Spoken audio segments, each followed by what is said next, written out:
Hello ladies and gentlemen, this is Blue Maxima. I know, we're back in VR again, but just stick with me for this one, because technically I'm actually playing a flat screen game. Because this is Rescue Shot, a light gun shooter that came out on the PS1. But, of course, since I play everything through emulation these days and I don't have the room in my living space for a CRT, I can't play the game as it was intended, that is, with a light gun.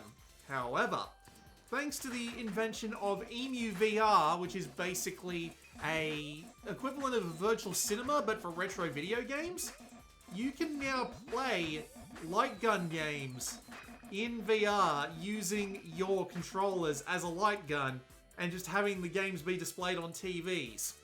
And frankly, it's really damn good. It does such a good job of it. I'm genuinely impressed at how well this works. There is, of course, the usual problem in that if you look at this screen for too long, you're probably going to get a seizure, because that's just the way light gun games work, and unfortunately there's not much I can really do about that blue flashing.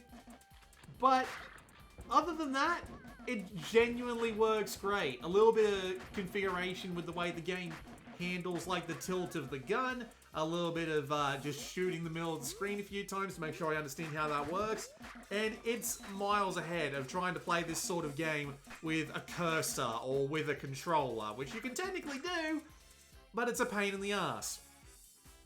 Now, there were a few light gun games I decided to play when I learned about this technology, and in a few weeks you're probably going to be seeing a video on what's arguably my favourite light gun game out of all of them that came out around this era. But Rescue Shot is kind of a unique beast in and of itself, because I don't think I've ever seen a light gun game do what this game does. Now, instead of being the guy who's shooting the gun, killing the dudes and what have you, you instead have a very different job. You're guiding an amnesiac named Bo through this world full of people who very definitely want to kill him, stick him in a stew, and put him up as the lunchtime special at a restaurant. For some reason. I don't know why. I guess weird looking rabbit people make for good eating. But you have to protect him instead of just being him and shooting everybody. And this creates a lot of really interesting concepts because, well, you need to protect him. And it's just such a weird way of going about things. So the way it works is he wanders along a singular path. And he needs to get to the end without being harmed by too many people, and then beat a boss at the end of every stage. Pretty easy to understand, right? But of course, they're not going to make it easy for him. They're going to be charging him from every which way, they're going to be throwing shit at him, they're going to be doing all sorts of fun stuff. So in order to keep Bo out of danger, you of course need to shoot everything that's coming at him, but sometimes you just won't have that option.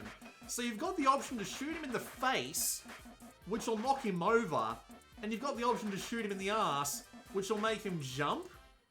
And so certain obstacles are evaded this way, by jumping, by just hitting the deck for a few seconds so that you're not in any danger as to whatever the heck is going on. And it's a really interesting way of doing things.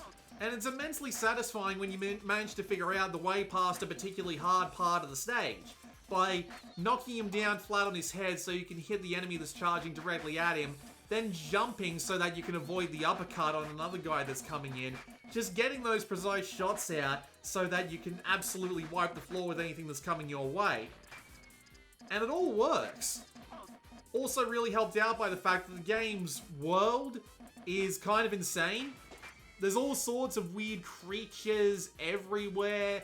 There's a lot of environmental detail, which is really nice. There's a lot of things that you can shoot, and you need to be keeping a really close eye out on the things that you can shoot and how you shoot them, because this game can and will punish you for just firing away with a plomb. You need to be accurate, otherwise you're going to hit the bird instead of the bomb. The bomb's going to be dropped on your head, and you're going to die. Or you're going to shoot something that was going to pick you up and take you on a secret path, or you're going to mistime your jump and end up at the bottom of a pit or something and needing to repeat a certain part of the stage. And it all works really well. It's all actually a lot of fun to play. And I still come back to this one every few years. give it another run through, just because it's just got such a weird sense of humor. It's inherently Japanese, that's kind of the thing about it. But there's also a lot of skill involved. As I said, not only do you have to be very precise with your shots, you also need to be making sure that you precisely get all of the items in the background that'll be hidden away. That'll get you things like dream fragments, which can extend your maximum health. Or it can be things like, brain work with me on this one.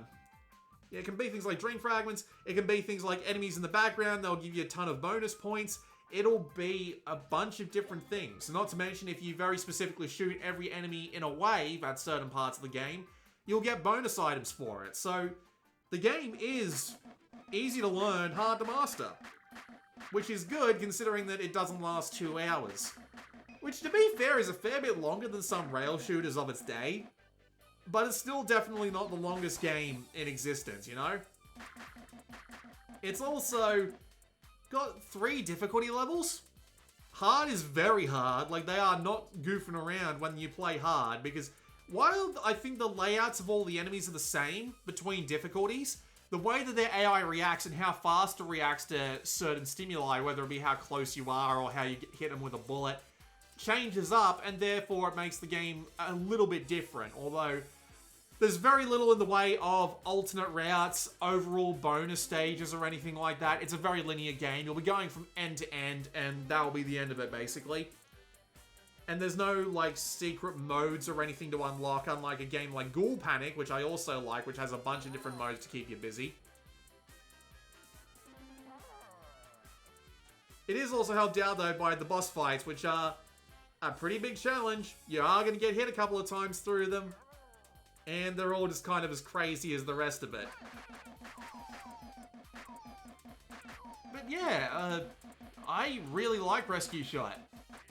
It's got a weird concept that it uses to, well, not the absolute limit, but it uses it pretty damn well. You'll have to get used to the fact that you'll have to be knocking him over and making him jump up in the air a fair bit. You'll need to be accurate in order to actually get the majority of items and bonuses that you can otherwise earn. You'll need to be fast. And it's just got some fun presentation to it. I like it. And I'm happy to recommend it if you ever get the opportunity to play it. Although it is absolutely much easier playing it on a controller, or non-controller, on a light gun than it is on a controller. Because, good lord.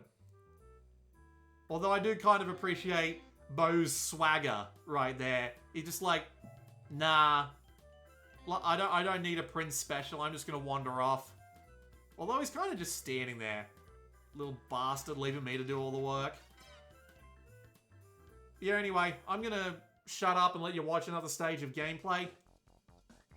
This has been Blue Maxima, I'll see you all next time.